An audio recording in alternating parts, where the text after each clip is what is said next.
Francesca Antoniotti a démarré sa carrière dans les médias comme candidate à la Star Academy. Mais si est à la télévision et désormais à la radio dans les grosses têtes qu'elle évolue. Une réussite professionnelle, semblable à celle de sa vie privée. En juillet dernier, la chroniqueuse a épousé son compagnon, Bernard, un homme bien loin du showbiz. On dit souvent qu'un amour, les opposés s'attirent.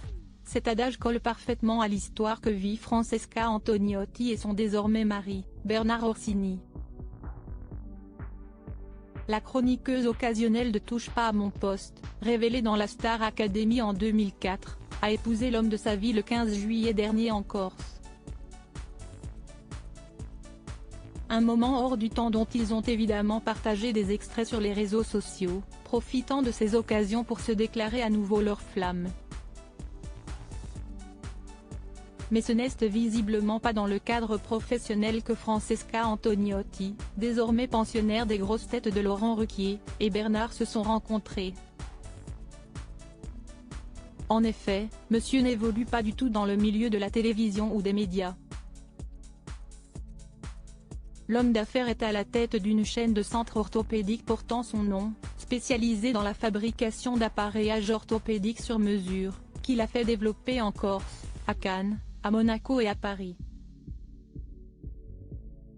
Avant de rencontrer Francesca Antoniotti, Bernard Orsini a connu d'autres histoires puisque l'homme d'affaires est le papa de 2 enfants, Chara Maria, une petite fille de 9 ans, et de Petrou, un petit garçon de 4 ans. Mariage pluvieux, mariage heureux. Francesca Antoniotti, 42 ans, et Bernard Orsini, 34 ans, ont officialisé leur relation en septembre 2021 sur les réseaux sociaux. Les amoureux se sont donc dit oui 2 ans plus tard, au cœur de l'été en Corse, leur île de cœur. Un mariage auquel les amis et tous les proches des époux ont sûrement assisté. Sans doute Enzo était-il parmi eux. Le jeune homme de 21 ans n'est autre que le fils de Francesca, issu de sa relation avec le footballeur international Alain Massoudi avec qui elle a vécu pendant 3 ans avant de participer à la Star Academy. Elle y avait notamment été recrutée, dans la saison 4, en tant que candidate aux côtés de Grégory Le Marchal, Mathieu Johan, Lucie Bernardoni ou encore Karima Charny. Entre le mariage et les nouvelles opportunités professionnelles, 2023 était l'année de Francesca.